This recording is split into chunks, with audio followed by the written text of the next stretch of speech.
ఉపాధ్యాయులపై వేధింపులు ఉపాధ్యాయులపై వేధింపులు ఉపాధ్యాయులపై వేధింపులు షోకాజ్ నోటీసులు వెంటనే షోకాజ్ నోటీసులు వెంటనే షోకాజ్ నోటీసులు వెంటనే ఆపార్పై ఇచ్చిన షోకాజ్ నోటీసులు వెంటనే ఆపార్పై ఇచ్చిన షోకాజ్ నోటీసులు వెంటనే ఈఓ ఏకపక్ష వైఖరి ఈఓ ఏకపక్ష వైఖరి ఉపాధ్యాయులను వేధిస్తున్న డిఈఓ ఉపాధ్యాయులను వేధిస్తున్న డిఈఓ ఉపాధ్యాయులను వేధిస్తున్న డిఈఓ ఏకపక్ష వైఖరి డిఈఓ ఏకపక్ష వైఖరి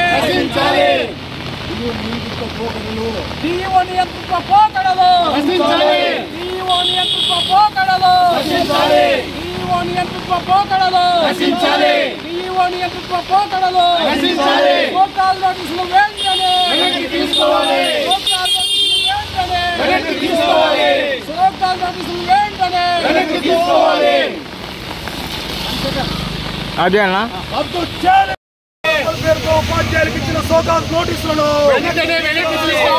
జాప్యం పేరుతో ఉపాధ్యాయులకు ఇచ్చిన షోకాజ్ నోటీసులను ఉపాధ్యాయులపై వేధింపులు ఉపాధ్యాయులపై వేధింపులు ఉపాధ్యాయులపై వేధింపులు ఈఓ ఏకపక్ష ధోరణి ఈఓ ఏకపక్ష ధోరణి ఈఓ ఏకపక్ష ధోరణి ఈఓ ఏకపక్ష ధోరణి ఉపాధ్యాయులపై వేధింపులు ఉపాధ్యాయులకు అనవసరంగా షోకాజ్ నోటీసుల డిఓపై చర్యలు ఉపాధ్యాయులకు అకారణంగా షోకాజ్ నోటీసుల డిఓపై చర్యలు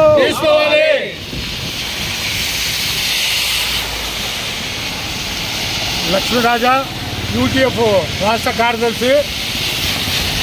రాష్ట్ర వ్యాప్తంగా నూతన ప్రభుత్వం ఏర్పడ్డాక అపార్ పేరుతో విద్యార్థుల తప్పొప్పులు సవరించి వాళ్ళ పేర్లు ఖచ్చితంగా నమోదు చేయడానికి ఈ అపార్ సాఫ్ట్వేర్ను తీసుకొచ్చారు.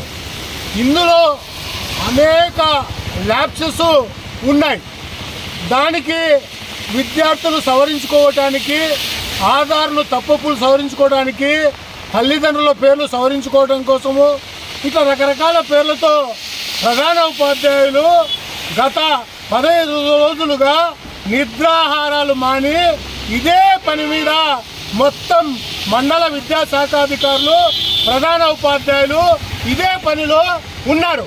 అయినప్పటికీ ఇప్పటికీ అనేక ఆటంకాలు ఉన్నాయి.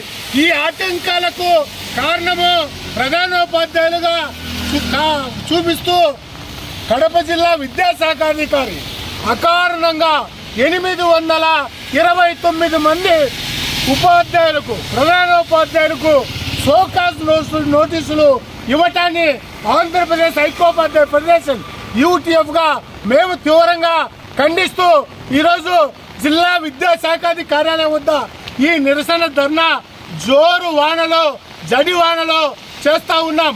ఈ జిల్లా విద్యాశాఖాధికారి నిర్ణయాలు ఏకపక్షంగా దుర్మార్గంగా వ్యవహరిస్తూ ఉంది. అది అందుకు తార్కాణమే ఉపాధ్యాయులకు, ప్రధాన ఉపాధ్యాయులకు 829 మందికి ఇచ్చిన నోటీసులు వెంటనే వెనక్కి తీసుకోవాలని, తీసుకోకపోతే ఆందోళన ఉధృతం చేస్తామని ఈ సందర్భంగా తెలియజేస్తా ఉన్నాం.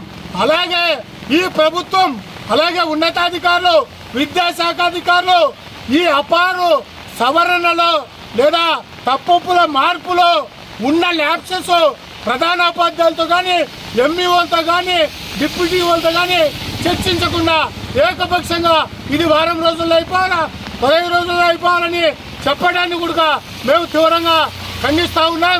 దీన్ని ఇంకో 2 నెలల సమయం ఇవ్వాల్సిన అవసరం ఉంది. ఇప్పటికైనా ప్రభుత్వము ఉపాధ్యాయ సంఘాలతోనూ, అలాగే ఎంఈఓలతోనూ, హెడ్ మాస్టర్లతోనూ సమావేశాలు నిర్వహించి ఈ ల్యాప్సెస్ త్వరగా పూర్తి కావాలంటే ఏం చేయాలో కింద నుంచి మా సలహాలు తీసుకొని ప్రభుత్వము ఇంప్లిమెంట్ చేయాలా. ప్రభుత్వానికి ఇలాంటి అధికారులు తప్పుడు సమాచారం, తప్పుడు నిర్ణయాలు అమలు చేస్తూ ఈరోజు 829 మందికి షోకాజులు నోటీసులు అకారణంగా ఇవ్వటం అంటే ఈ అధికారుల నియంతృత్వ ధోరణికి అర్థం పడుతుందని ఈ సందర్భంగా మేము తెలియజేస్తూ ఈ డిఓ గారు వెంటనే షోకాజ్ నోటీసులు వెనక్కి తీసుకోవాలని, లేని పక్షంలో ఆంధ్రప్రదేశ్ హైకోర్టు ఫెడరేషన్ యూటీఎఫ్గా ఉద్యమాన్ని ఉధృతం చేస్తామని ఈ సందర్భంగా తెలియజేస్తా ఉన్నాం. అలాగే ఈ విషయం పైన కమిషనర్ గారికి, ప్రిన్సిపల్ సెక్రటరీ గారికి, విద్యాశాఖ మంత్రి గారి దృష్టికి కూడా తీసుకుపోతాము. వారికి కూడా ఈ విషయం అంతా అకారణంగా ఇచ్చిన ఈ షోకాజ్ నోటీసులు ఇచ్చిన డిఓ గారిపైన శాఖాపరమైన చర్యలు తీసుకోవాలని కూడా ఆంధ్రప్రదేశ్ హైకోర్టు ఫెడరేషన్ యూటీఎఫ్గా డిమాండ్ చేస్తా ఉన్నాం.